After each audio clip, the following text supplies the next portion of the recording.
Okay, so Sarah and Jake are a married couple renting an apartment, and they want to buy a home in 5 years, and they're going to need a $60,000 down payment. So the challenges are their rent is going to increase by 3% each year, and they plan to have their first child in 3 years, which is going to add $800 in monthly expenses. So we're going to make a simulation for that. We're going to create a 5-year plan for them.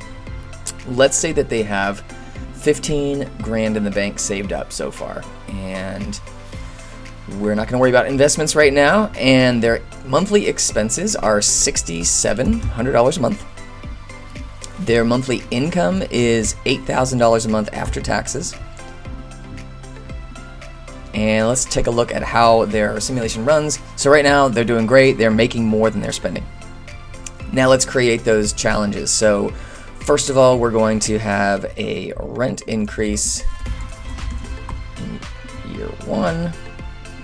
Expenses are going to go up 3% that year. Okay, and then we're going to add a rent increase for the next year.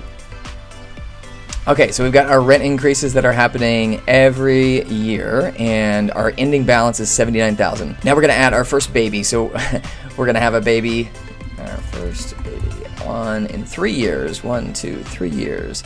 That means our expenses are going to go up by $800. So actually, we're going to have this for 23 months to get to the end of the simulation, and we're going to say that every month we're going up by $800 during this period.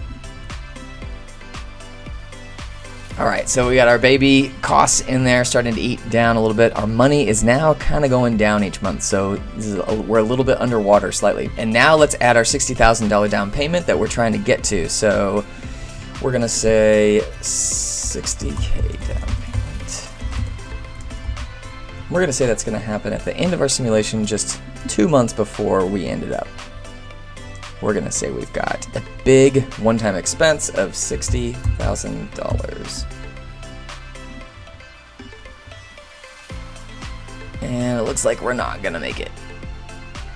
Okay, looks like we didn't make it. We're a little underwater here. Let's go adjust our monthly expenses. So if we can pull our expenses down by $200 a month, does that quite make it? And fast forward and say, not quite. So we're gonna have to keep going a little bit further.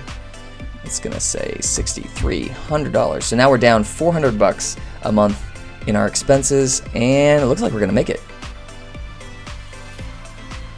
There we go, and we end up with $15,000, which is pretty much what we started with. So we found a way to get our down payment, and they're gonna move into their house. Boom.